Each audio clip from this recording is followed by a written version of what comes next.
Hi, brothers and sisters, and welcome back to Lesson Gems. My name is Brother Lammers. I have the lesson that is scheduled for Wednesday, May the 8th, or the lesson that is labeled in your seminary teacher curriculum, Mosiah chapters 7 and 8. Let's get right into it.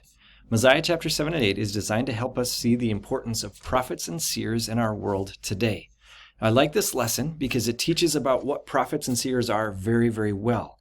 But I like to add or to adopt what it has and now adapt to focus it more on Jesus Christ for this specific lesson. And here's how I'm going to do that with my students. I want to build capacity within my students before I invite them to answer this scenario question. What does a prophet do? So I'm going to invite my students to go to Matthew chapters 11, verses 28 through 30. Now I want them to look for this before they read the verses. What does Jesus Christ promise in these verses?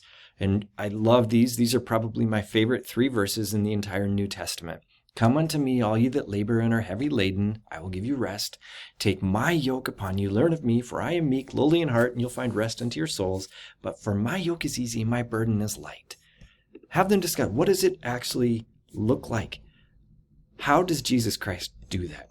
What do I need to do to receive these things?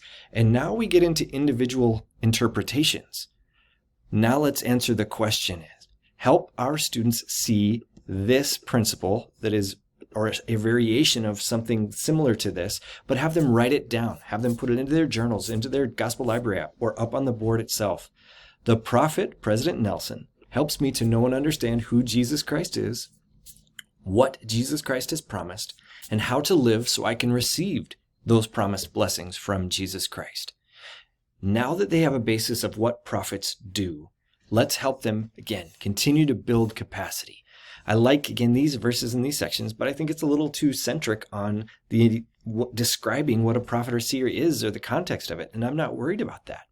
I want them to see what a seer is and how a seer can bring me to Jesus Christ. So now let's go into what do seers do, because that's what Mosiah is trying to describe and teach here in Mosiah chapter 8. I'll invite my students to go to section 93, verse number 24, right after talking about what do prophets do. Section 93, verse 24 teaches, truth is a knowledge of things as they were, as they are, and as they are to come. So now, with that in mind, and we've defined truth, let's go into Mosiah chapter 8, verses 15 through 18, and let's see, what does it teach about truth? Please invite them to look at, especially verse 17. A seer can know of things which are past and also of things which are to come, things that shall be revealed. A seer is something that I hope that our students will write down now. They help me to know what truth really is. So now ask our students, why is it so important to them to know what truth is today? How do they know, and what is it? Why is truth so important? Now let's invite them to see what President Nelson has done to help them know what truth is. I like these 3 bullet point questions. They're there for your consideration. But then the value of seers in our day is what I want to get into. And here's how I'm going to give them the majority of this lesson is to study the words of the prophets, specifically President Nelson, and how it helps them to know who Jesus is, what he has promised, and how to live in order to receive those promises. Here's how I'm going to set it up. Within your Gospel Library app, if you go to General Conference, just below the first section where the years of General Conference are listed, you have the speakers. Have your students click on President Nelson. And now in President Nelson, please give them this specific list or choice. These 7 specific talks. These 7 specific talks come from a list known as the prophetic emphasis. I'll have a link in the description. If you just click on the link, it will give you a link to all of the talks so that you could then share that with your students or just have it all listed in front of them.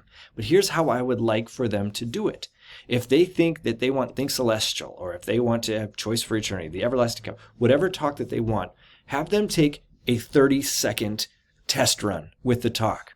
So if they chose Think Celestial, have them click on Think Celestial and read the introduction paragraph. If they think that this talk is going to be the talk they want, or if they have a favorite in this list that they just love, have them enter into that talk for 5 to 7 to 10 minutes, whatever it is that you give them, and have them answer this question, but have them answer it from the talk. Have them let President Nelson teach them and bring them into who Jesus Christ is, what has he promised, and how to live in a way that will bring those promised blessings, but focusing specifically on President Nelson. After they have done this, invite them to specifically share what Jesus promised, but also how to live according to what President Nelson has taught them. Invite them to look at how to live. And then everybody take a minute. Oh, President Nelson said, if you will do this, here are those promised blessings. If we focus on how to live, that will bring us inevitably right here into invite them to act. Help them intentionally strive to live more like Jesus Christ based upon the counsel given by a prophet and seer who knows what truth is and will help them know who Jesus Christ is, what he has promised, and how to live in order to receive those promised blessings. Teachers, you are so incredible. I love working with you, and I'm just so in awe of all that you do. Let's go help our students love our prophet, because our prophet helps us to increase strengthen our testimony and conversion in and through the Savior, Jesus Christ.